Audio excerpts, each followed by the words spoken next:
नमस्कार दोस्तों, आप सभी का स्वागत है आपके अपने एग्जाम नाउ यूट्यूब चैनल पर। दोस्तों, आज हम बात करने वाले हैं समास के बारे में। आप सभी को मालूम होगा, गए दिनों में हमने वर्ण विचार व हिंदी का टॉपिक संधि उसको क्लियर कर चुके हैं। जिस भी दोस्त ने उन वीडियो को नहीं देखा है, वो पीछे जाकर हमारे इन वीडियो को देख सकते हैं। आज हम बात करने वाले समास के बारे में, और आप सभी को मालूम होगा कि हमने ये नीचे के लेवल से लेकर ऊपर, यानी कि ज़्यादा गहराई से तो नहीं बताया गया, लेकिन लगभग सभी जगह इनमें से क्वेश्चन देखने को मिलेंगे। उस स्तर को देखते हुए हमने इन वीडियो को बनाया है। आज हम बात करने वाले हैं समास के बारे में, तो चलो वीडियो स्टार्ट करते हैं। आज का टॉपिक है हमारा समास।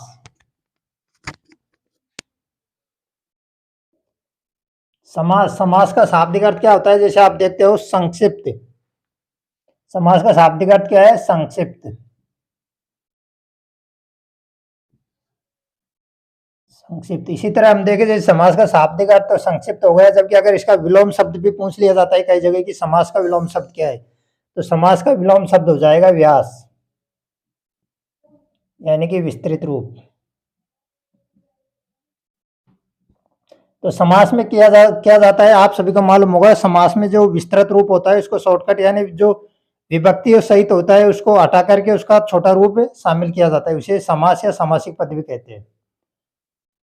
हम बात करते हैं जैसे समास के भेद कौन कौन से होते हैं। तो समास के भेद है अव्ययी भाव, तत्पुरुष, द्वंद्व, बहुव्रीहि, द्विगु और कर्मधारय है।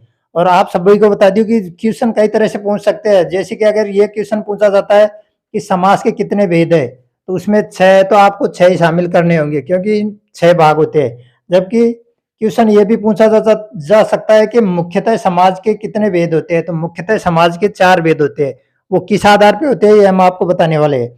जैसे किस प्रधानता के आधार पर पूछा जाता है कि इसमें कौन सा पद प्रधान है, उस आधार पर इसको 4 भागों में बांटा गया है। जैसे हम देखते हैं अव्ययी भाव समास। अव्ययी भाव समास का प्रथम पद प्रधान होता है, इसका प्रथम पद प्रधान होता है। तत्पुरुष समास है तो इसका सेकंड पद प्रधान होता है। और ये तत्पुरुष समास में से 2 भाग किए गए। जैसे द्विगु समास है, इसका जन्म इसी तत्पुरुष समास से हुआ है, निकला हुआ है इससे। कर्मधारय समास है तो ये भी इसी समास से निकला हुआ है। तो हम देखते हैं तत्पुरुष समास में अगर सेकंड पद की प्रधानता है, तो द्विगु समास में भी सेकंड पद की प्रधानता है, और कर्मधारय समास में भी सेकंड पद की प्रधानता है। आगे देखते हैं द्वंद्व समास है, तो द्वंद्व समास में दोनों पदों की प्रधानता होती है, दोनों पद प्रधान होते हैं इसमें। बहुव्रीहि समास की बात की जाती है तो इसमें कोई सा भी पद प्रधान नहीं होता है, यानी कि अन्य पद प्रधान होता है इनमें, अन्य पद प्रधान। इस तरह से हम प्रधानता के आधार पर देखते हैं। तो इस तरह हम देखा गया है कि इसे मुख्यतः 4 भागों में बांटा गया है। 4 भाग कौन से? अव्ययी, तत्पुरुष, द्वंद्व और बहुव्रीहि। और तत्पुरुष समास से 2 समासों का जन्म हुआ है, द्विगु समास और कर्मधारय समास। तो इसका सेकंड पद प्रधान है, तो इन दोनों का भी सेकंड प्रधान न होगा। इसी तरह से हम बताते हैं आपको कि अगर ये क्वेश्चन पूछा जाता है कि समाज के कितने भेद है, तो समाज के 6 भेद होते हैं। और अगर ये पूछा जाता है कि मुख्यतः समाज के कितने भेद है, तो मुख्यतः के आधार पर हम इसको 4 भागों में बांटते हैं। आगे बढ़ते हैं, हम आगे देखते हैं अव्ययी भाव समास। तो अधिकतर देखा गया है कि अव्ययी भाव समास में क्या है, अव्ययी भाव समास है उसमें प्रथम पद की प्रधानता होती है। ये तो आपने आपको पहले बता ही चुके हैं। इसके अलावा अगर आगे देखते हैं तो इसमें प्रथम पद अव्यय भी होता है,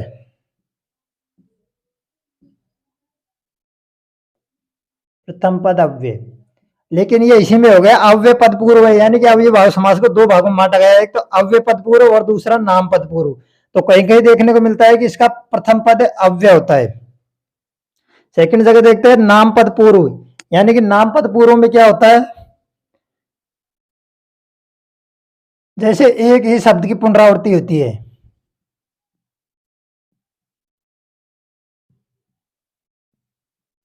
एक ही शब्द की पुनरावृत्ति। इस तरह से हम देखते हैं जैसे अव्यय भाव समास है, इसमें 2 भागों में बांटा गया है। एक तो अव्यय पद पूर्व होता है, इसमें तो प्रथम पद अव्यय होता है। जैसे एग्जाम्पल के तौर पर दे रखा है यथार्थ है, तो इसमें प्रथम पद अव्यय। जैसे हम इसका अगर विग्रह करते हैं तो इसको देखते हैं यथार्थ, यानी अर्थ के अनुसार, अर्थ के अनुसार। तो इसमें प्रथम पद अव्यय है। इसी तरह हम दूसरा एग्जाम्पल देखते हैं, जैसे प्रत्यक्ष है, तो प्रत्यक्ष का अगर हम विग्रह करते हैं, इसका विग्रह करते हैं, तो इसका विग्रह होगा प्रत्यक्ष यानी अक्षी के सामने।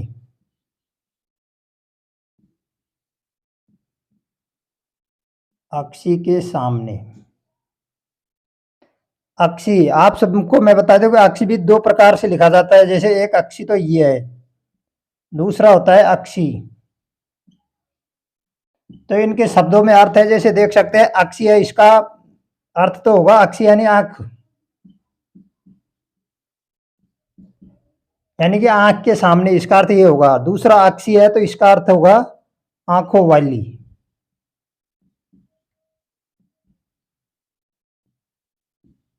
तो आप सभी को इसमें यह ध्यान रखना है कि कौन सा अक्षी का यूज करना है यहाँ पे।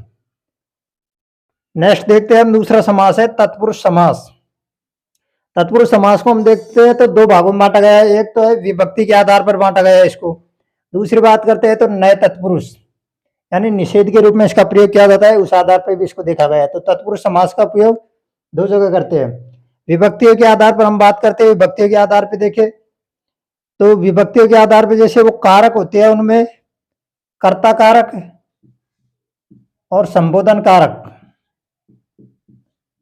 कर्ता कारक और संबोधन कारक, इन दोनों कारकों को छोड़ के सभी विभक्तियों का इसमें प्रयोग किया जाता है और उन्हीं विभक्तियों के आधार पर इनका नामकरण किया गया है। जैसे देखते हैं विभक्तियों के आधार पर कर्म तत्पुरुष है, तो इसमें कौन सी विभक्ति का प्रयोग होगा? जैसे हम देखते हैं कर्ता में होगा को, कारण है, इसमें विभक्ति का प्रयोग होगा से या फिर के द्वारा, के द्वारा। संप्रदान में आएगा के लिए,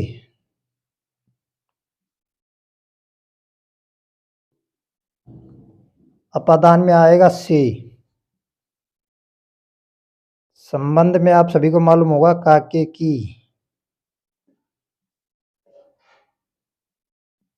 इसी तरह अधिकरण में आएगा आधार के रूप में, जैसे में या फिर पर।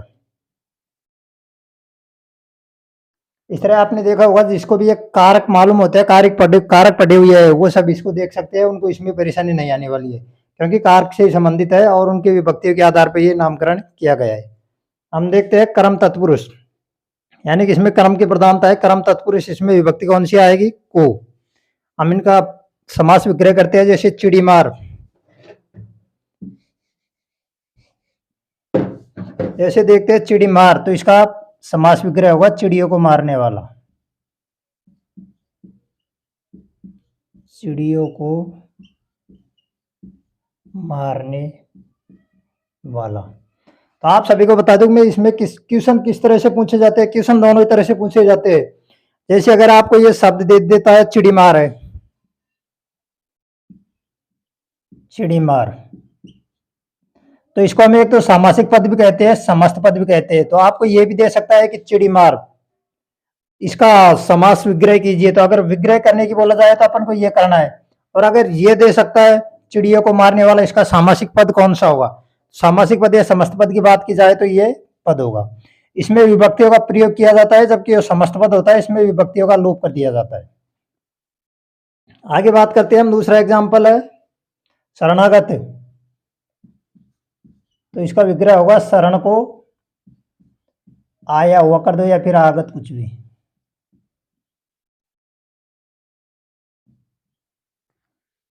नेक्स्ट बात करते हैं हम, आगे है करण तत्पुरुष। करण तत्पुरुष में कौन सी विभक्तियों का प्रयोग किया गया है? या फिर से और या के द्वारा, इन दोनों विभक्तियों का प्रयोग किया गया है।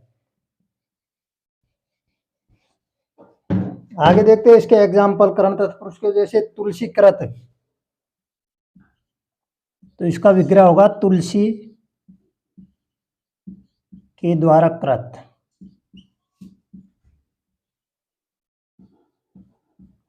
कृत यानी जो लिखा हुआ होता है कृति, उसके बारे में कहा गया है, तुलसी के द्वारा कृत। इसमें भी करण तत्पुरुष में दो प्रकार का होता है, जैसे से और के द्वारा। तो से का प्रयोग तो कहाँ पे किया जाता है? जैसे निर्जीव चीज होती है कोई, इसी के लिए। और तुलसी कृत यानी के द्वारा है, उसका सजीव के लिए जो हम कार्य करते हैं उसके लिए किया जाता है। जैसे तुलसी कृत है, ये हमारे द्वारा लिखी गई है, जैसे तुलसी के द्वारा लिखी गई है, तो इसमें के द्वारा का उपयोग किया गया है। जबकि तारों भरी है तो इसका विग्रह होगा तारों से भरी।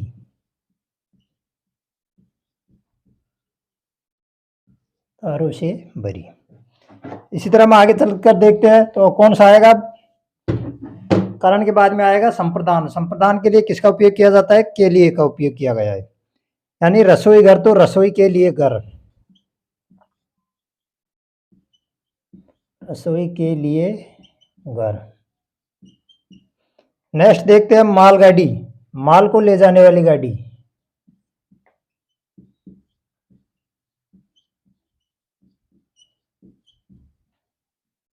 माल को ले जाने वाली गाड़ी।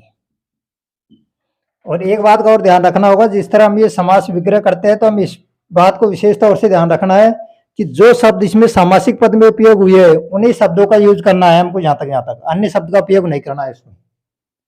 आगे बात करते हैं आपादान की। आपादान तत्पुरुष का चिन्ह कौन सा है, इसमें देखें तो आपादान का होता है से।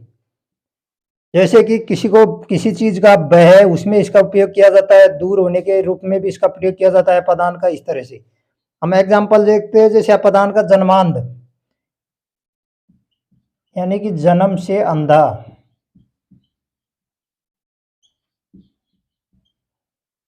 नेक्स्ट एग्जाम्पल है देश निकाला, देश से निकाला,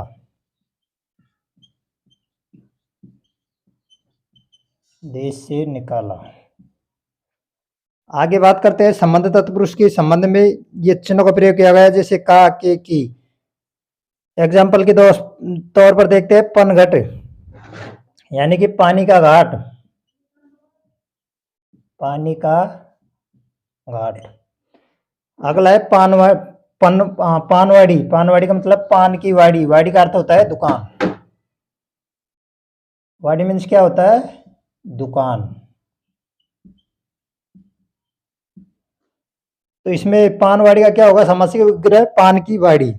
आगे देते हैं अधिकरण तत्पुरुष। अधिकरण का अर्थ क्या होता है, अधिकरण यानी कि जो आधार की बात कही जाती है उसमें होता है। इसमें दो का यूज किया जाता है, में और पर। जैसे रेलगाड़ी, तो रेलगाड़ी की कई जगह आया हुआ क्वेश्चन है रेलगाड़ी, इसको आप गौर से देख सकते हैं, इसका समास विग्रह कई जगह पूछा हुआ है। रेलगाड़ी का समास विग्रह होगा रेल पर चलने वाली गाड़ी, रेल पर चलने वाली गाड़ी। तो आप इसको देख सकते हो, यहां तक अगर रेल पर चलने वाली गाड़ी होगा तो इसका आंसर ये होगा। दूसरा आता है पटरी पर चलने वाली गाड़ी, तो अगर ये ऑप्शन में ना हो रेल पर चलने वाली गाड़ी तो इस पर अपन को क्लिक करना है, नहीं तो ये नहीं करना है, रेल पर चलने वाली गाड़ी इसका राइट आंसर होगा। दूसरा एग्जाम्पल है आप बीती, यानी कि आप पर बीती हुई, आप पर बीती। नेक्स्ट क्वेश्चन है, आगे चल के बात करते हैं हम तत्पुरुष का। ये विभक्ति के आधार पर बात किया है तो विभक्ति वाला तो कंप्लीट हो चुका है। आगे बात करते हैं हम नए तत्पुरुष के बारे में। जैसे नए तत्पुरुष है, नए तत्पुरुष यानी कि नए का मतलब क्या है, निषेध। जहां पर निषेध का उपयोग किया गया है, मना किया गया है किसी चीज के लिए, किसी बात के लिए, वहां पे इस तत्पुरुष का उपयोग किया जाता है। किसका, नए तत्पुरुष, निषेध के रूप में। जैसे अनिच्छुक, यानी कि उसका इच्छा नहीं है, तो अनिच्छुक का समास विग्रह क्या होगा, न इच्छुक, न इच्छुक। दूसरा एग्जाम्पल है नापसंद, इसका क्या होगा, न पसंद।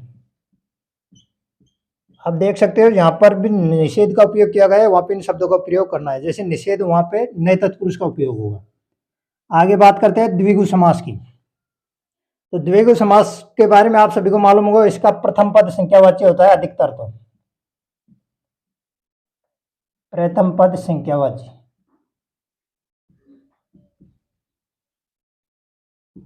सेकंड बात, ये समाहार यानी समूह के रूप में होता है। इसमें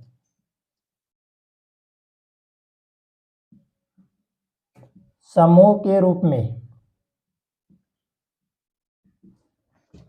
द्विगु समास। और द्विगु समास में कौन सा पद प्रधान होता है, हमने आप पर देखा हुआ है, यानी कि तत्पुरुष का ही समास भेद है तो इसमें सेकंड पद की प्रधानता होगी। आगे बात करने वाले हम इसके एग्जाम्पल पर, जैसे पंजाब, क्या दे रखा है, जैसे पंजाब, तो इसका समास विग्रह होगा 5 आबों का समूह है। आबों का समूह है। आबो यानी जैसे नदियां होती है उसी को आप बोला गया है। 5 नदियों का समूह को पंजाब कहा जाता है। हम इसी को अगर दूसरी तरह उपयोग भी कर सकते हैं, जैसे अगर ये 5 आबों की बात की गई है, समूह के रूप में पूछा गया है, तो यहाँ पे द्विगु समास का उदाहरण होगा। और यदि इसे किसी वाक्य के रूप में प्रयोग कर लिया जाता है, वाक्य के रूप में, जैसे कि 5 आबों वाला राज्य कौन सा है, 5 आबों या फिर नदियों वाला राज्य, इस तरह से अगर वाक्य में प्रयोग करके इसको पूछ लिया जाता है, तो यहाँ पे 5 आबों यानी कि पंजाब के बारे में जा रहा है, तो पंजाब यानी इसका अन्य पद प्रदान हो रहा है, तो अन्य पद प्रदान में कौन सा होता है, बहुव्रीहि होता है, तो यहाँ पे बहुव्रीहि भी हो जाएगा। तो हमको इसको विशेष तौर से देखना है कि ये किस तरह से बात की गई है। अगर वाक्य में प्रयोग करके इसका कोई अर्थ निकल रहा हो अन्य, तो वहां पे बहुव्रीहि समास भी हो जाएगा, अन्यथा इसमें द्विगु समास होगा। आगे बात करते हैं नवरात्र। नवरात्र में अगर इसका विग्रह किया जाता है तो क्या आएगा, नवरात्रियों का समूह।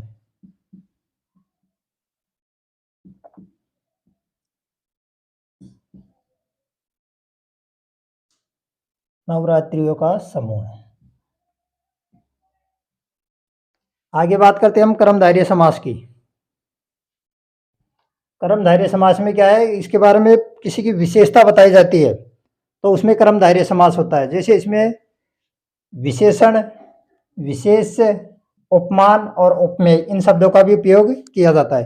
तो पहले तो आप ये देख सकते हैं विशेषण और विशेष क्या आता है। जैसे विशेषण है, विशेषण में होता है किसी की विशेषता बताई, जैसे विशेषता बताई जाती है, जैसे संज्ञा सर्वनाम की विशेषता बताते हैं, तो वहां पे उसी को विशेषण कहते हैं। दूसरी बात है विशेष किसे कहते हैं, विशेष होता है यानी जिसकी विशेषता बताई जाती है वही विशेष होता है। इसके अलावा 2 शब्द और है, जैसे उपमान और उपमेय। इसी तरह उपमान किसे कहते हैं, उपमान है यानी कि जिससे तुलना की जा रही है वो उपमान होता है। सेकंड बात है उपमेय। उपमेय किसे कहते हैं, यानी कि जिससे तुलना की जाती है, नहीं जिससे नहीं, जिसकी तुलना की जाती है, जिससे तुलना की जाती है वो तो उपमान हो जाता है, जबकि उपमेय होता है जिसकी तुलना की जाती है वो उपमेय होता है। तो इन दोनों के आधार पर इसमें जो एग्जाम्पल होते हैं वो उपमान, उपमेय, विशेषण, विशेष के आधार पर ही आते हैं। एग्जाम्पल देखते हैं, जैसे महापुरुष है, तो इसका अगर हम विग्रह करते हैं, महापुरुष का विग्रह किया जाए तो यह आएगा, महान है जो पुरुष।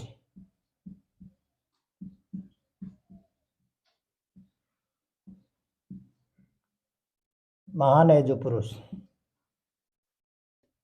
महान है जो पुरुष। तो इसमें क्या है, ये विशेषण और विशेष का उपयोग किया गया है इस एग्जाम्पल के आधार पर। अगला बात करते हैं हम राजीव लोचन। राजीव लोचन, तो इसमें उपमान और उपमेय का उपयोग किया गया है। राजीव लोचन यानी कि नेत्र की तुलना की गई है किससे, राजीव यानी कमल से, तो इसका विग्रह क्या होगा, राजीव यानी कमल के समान आंख, राजीव के समान लोचन।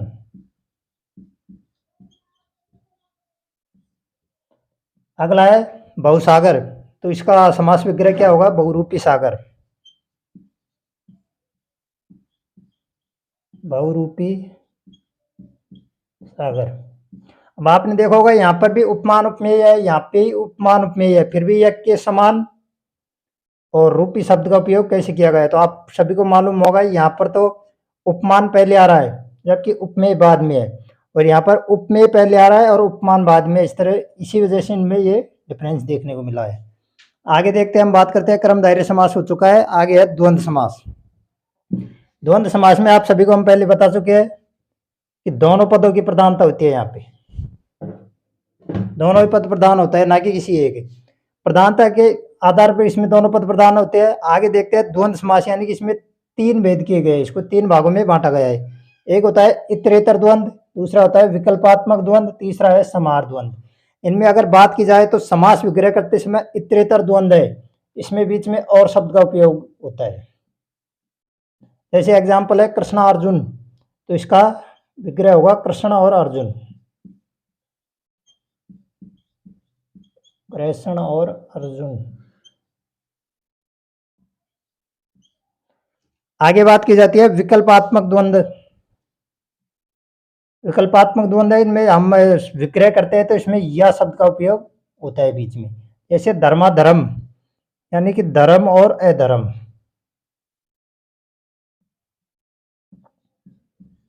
धर्म और अधर्म। इसी तरह से आगे चलते हैं तो समाहार। समाहार है तो इसमें निरर्थक शब्दों का उपयोग भी किया जाता है। इसमें एक शब्द भी निरर्थक हो सकता है या फिर दोनों शब्द भी निरर्थक हो सकते हैं। एग्जाम्पल देखते हैं, जैसे जीव जंतु, तो इसका विग्रह होगा जीव जंतु इत्यादि।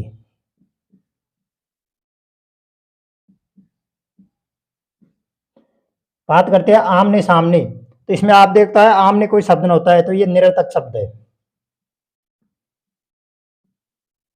जबकि सामने शब्द है तो इसका विग्रह होगा सामने इत्यादि। सामने इत्यादि। आगे बात करते हैं हम, द्वंद्व समास हो चुका है, आगे है बहुव्रीहि समास। तो बहुव्रीहि समास के बारे में तो आप सभी जानते होंगे, कौन सा पद प्रधान होता है, यानी कि बहुव्रीहि समास में अन्य पद प्रधान होता है। दोनों ही पदों की प्रधानता नहीं होती है, जबकि अन्य अर्थ निकलता है इसका, अन्य पद प्रधान। अन्य पद प्रधान होता है इसमें, यानी कि अर्थ कहीं और ही जाता है, दोनों का अर्थ अलग होता है, दोनों के आधार पर नहीं होता है। जैसे एग्जाम्पल के तौर पर बात करते हैं हम, जैसे दशानन, तो इसका विग्रह होगा दस है आनंद जिसके। आनंद जिसके अर्थात किसकी बात की जा रही है यहाँ पे, रावण की। अगला एग्जाम्पल है लंबोदर, यानी कि लंब है उदर जिसका।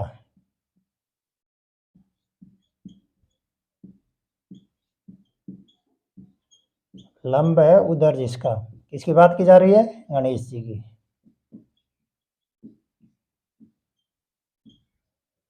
तो यहाँ पे इस तरह से बहुव्रीहि समास को देखते हैं अपन। बहुव्रीहि समास में अधिकतर किसका उपयोग होता है, अधिकतर इसमें देवी देवताओं के नामों का उपयोग किया जाता है। अन्य भी आते हैं लेकिन अधिकतर 80% लगभग इन्हीं का उपयोग किया जाता है, देवी देवताओं के नामों का। तो इसी तरह हमने आपको समास बता दिया, एक बार और रिपीट करते हैं। जैसे कि है समास, समास का मैंने आपको बता दिया रूप, अर्थ तो होता है इसका संक्षिप्त, और इसका अगर विलोम पूछा जाता है तो इसका विलोम हो जाता है व्यास। बात की जाती है इसके भेदों के बारे में, तो इसको मुख्य रूप से तो 4 भागों में बांटा गया है, जबकि अन्य वैसे देखा जाए कि समास के कितने भेद होते हैं, तो 6 ही होते हैं। कौन कौन से होते हैं, अवयवी भाव, तत्पुरुष, द्वंद्व और बहुव्रीहि, ये तो मुख्यतः हो गए, यानी कि मुख्यतः समास के 4 रूप है, 4 भेद है। और इनके अलावा बात की जाए तो द्विगु और क्रमधार्य भी है, ये तत्पुरुष समास में ही शामिल किए जाते हैं। आगे बात करते हैं अवयवी भाव समास की, तो अवयवी भाव में प्रथम पद की प्रधानता होती है। इसको 2 भागों में बांटा गया है, एक तो अव्यय पद पूर्व होता है और दूसरा नाम पद पूर्व होता है। सेकंड बात की जाए तत्पुरुष समास की, तो इसमें सेकंड पद की प्रधानता होती है, और इसमें भी 2 आधार पे इसका बांटा गया है, जैसे विभक्तियों के आधार पर और नए तत्पुरुष यानी कि निषेध के आधार पर। तो विभक्तियों के आधार पर बात की जाए तो जैसे कर्म, करण, तत्पुरुष, संप्रदान, अपादान, संबंध, अधिकरण, इनका उपयोग किया जाता है। इसमें कर्ता और संबोधन को शामिल नहीं किया गया है। इसी तरह से हमने आपको ये बताई दिया है। आगे चलते हैं, बात करते हैं नए तत्पुरुष की, तो नए तत्पुरुष में निषेध का ध्यान रखा जाता है, क्योंकि जहां पर निषेध का उपयोग हो रहा है वहीं पर इस तत्पुरुष का उपयोग किया जाता है। आगे बात करते हैं द्विगु समास की, तो द्विगु समास में प्रथम पद की प्रधानता होती है और समाहार यानी समूह का उपयोग किया जाता है, और इसमें सेकंड पद प्रधान होता है, और ये तत्पुरुष का भाग है। आगे बात करते हैं कर्मधारय समास की, ये भी तत्पुरुष का भाग है, इसमें भी सेकंड पद की प्रधानता होती है। इसमें विशेषण, विशेष से उपमान, उपमेय का उपयोग किया जाता है। कई जगह इस क्वेश्चन को पूछ लिया जाता है कि विशेषण और विशेष शब्द का उपयोग कौन से समास में किया जाता है, या फिर उपमान और उपमेय का उपयोग कौन से समास में किया जाता है, तो वहां पे आंसर होगा कर्मधारय समास। आगे बात करते हैं द्वंद्व समास की, तो द्वंद्व समास में दोनों पदों की प्रधानता होती है। इनको 3 भागों में बांटा गया है, इतरेतर, विकल्पात्मक और समाहार के रूप में। इतरेतर का अगर हम संधि समास विग्रह करते हैं तो इसमें और का उपयोग किया जाता है, विकल्पात्मक में या का उपयोग किया जाता है, और ये समाहार समास होता है, इसमें आप सभी को मालूम होगा निरर्थक शब्द आते हैं। आगे बात करते हैं बहुव्रीहि समास की, तो बहुव्रीहि समास में आप सभी को मालूम होगा दोनों पदों की प्रधानता न होकर किसी अन्य पद की प्रधानता होती है। तो ये आपका समास टॉपिक क्लियर होता है। कैसा लगा आपको वीडियो, कमेंट करके जरूर बताइए, और आप इस वीडियो को दोस्तों के साथ शेयर कीजिए। मिलते हैं नेक्स्ट वीडियो में, तब तक के लिए थैंक यू।